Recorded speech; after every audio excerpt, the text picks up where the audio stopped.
Yooyaa baga nagaa taatanii baga nagaan dhuftanii isiniin jecha hordoftootaa fi kabajamtoota maatii Jamaal taatan hundumti keessanuu baga nagaan dhuftanii isiniin jecha obboleeyyiin kiyya hundumti keessanuu welcome isiniin jedhee baga nagaan dhuftanii har'a yaada qoo'ee qaba jechuudha. Yaada qoo'ee qaba hundumti keessanuu gurra manadhaatiin dhaggeeffadha.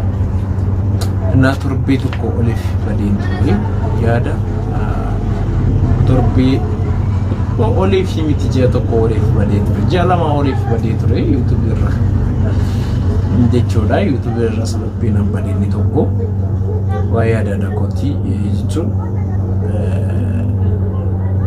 do'a aadaa kootiitti wal qabateeti gadda sanirra turre jechuudhaani aadaa koo bichaa osoo hin taane obboleetti kootii jechuun danda'a jechuudha. Maaliifuu nama mana tokko keessatti waliin guddadhee nama waliin nyaadhee dhugee akkasuma mana tokko keessatti waliin baradhee jechuudha. Waliin guddadhee umurii kana gaheedha jechuudha. Kanaanii baay'ee isaa namatti eegaman nuti du'as du'anii du'a rogaa maali nama ajjeessisu du'anii du'a rogaa suudhaanitti baay'ee gaariidha jechuudha. Kun ammoo du'aatiin gata du'a hin ta'ama jedhee namni takka illee yaadne jechuudha. Maatiin firrisii kan argine nama guyyaa tokko lama ciisisu ta'eeti baay'ee namatti hin dhagahamu jechuudha.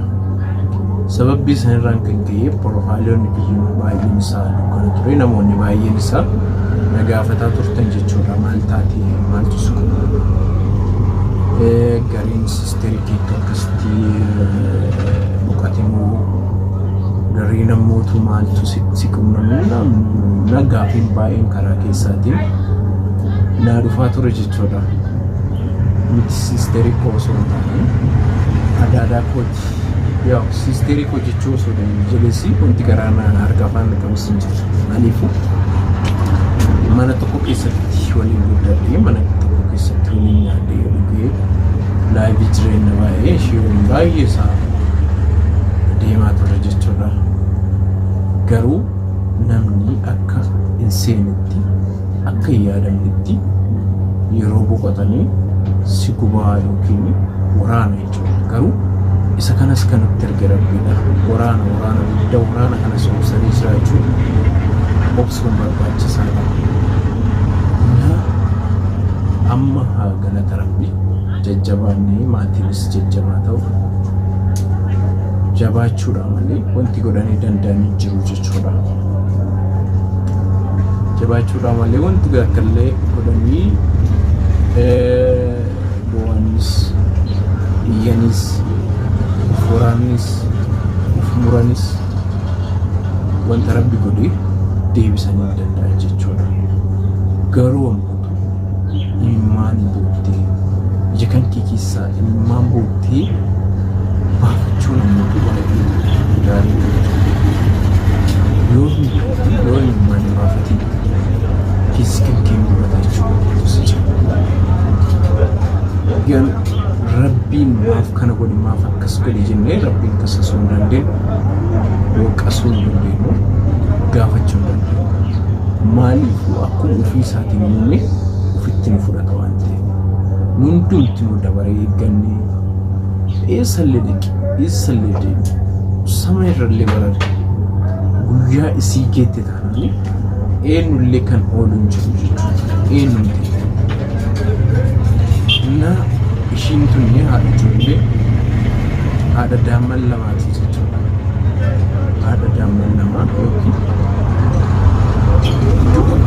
du'a mararamaa du'a gubataa kan nutti ta'e keessaa isa tokkodha. Maaliif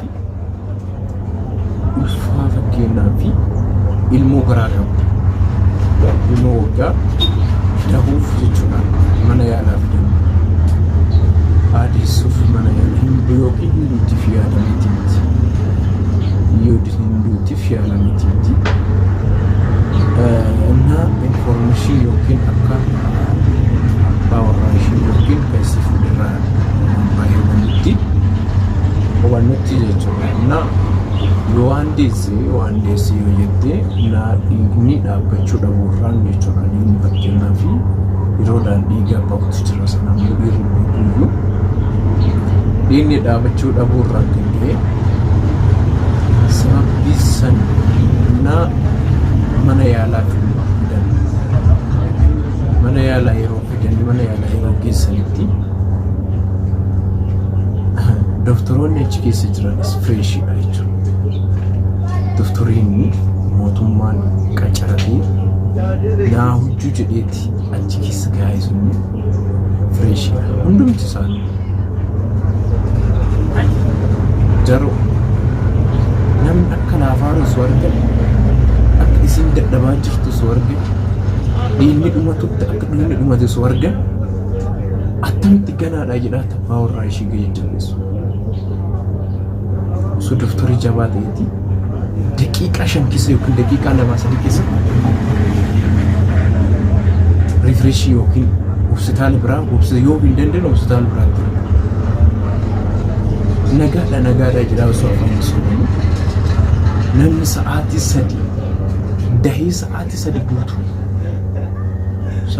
guutuu galgala yoo waan galgala sa'aatii 1 kumaa manatti kan deessa jedhamu akka information fudhannu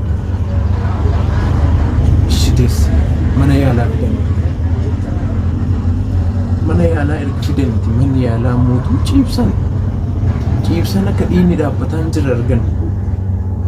Ishii maaliif akkas ta'e? Maali addeeti?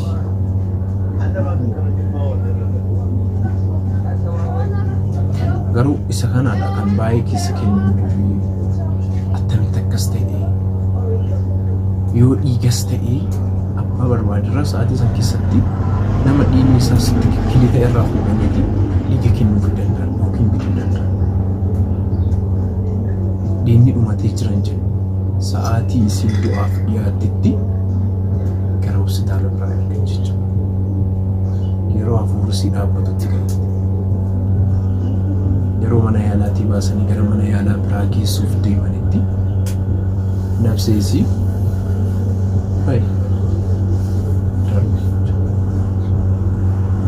ilmoo ofii sana argitee dhuganne ilmoo ofii sana shamara dhiira jettee gargari maafu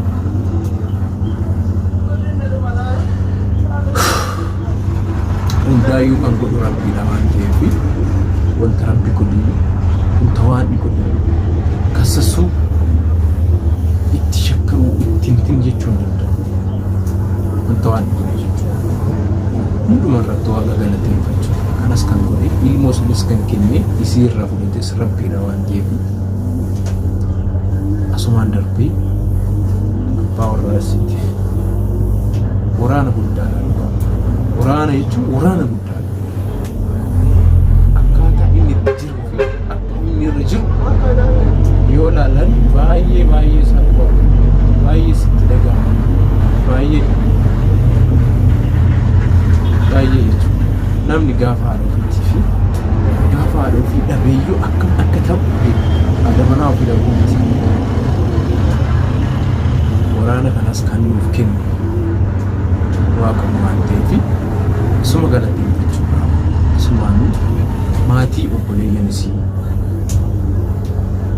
haadha koorraa kaasee obboleeyyan ishii waliin dhalattee rabbiin jajjabeenya isaaniif haa kennu hunduma keenyaaf jedha. Du'a tasaa rabbi isinaa oolchuu qaba. Du'a tasaa irraa rabbi isinaa oolchu jedha. Baay'ee namatti tola. Baay'ee nama boonchisa. Baay'ee nama hiisisa jechuudha.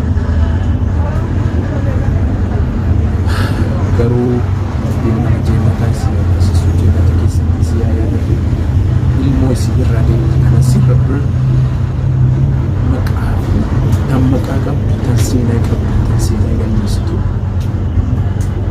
rabbiin tan sirroofti ofii barbaadu isaan agarsiisu.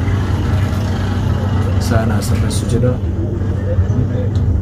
Innaa kanaa wal qabateetti miidiyaa kanarra yeroo dheeraadhaaf badee hojjechuu hin dandeenye gadda saniif jechuudhaan amma gara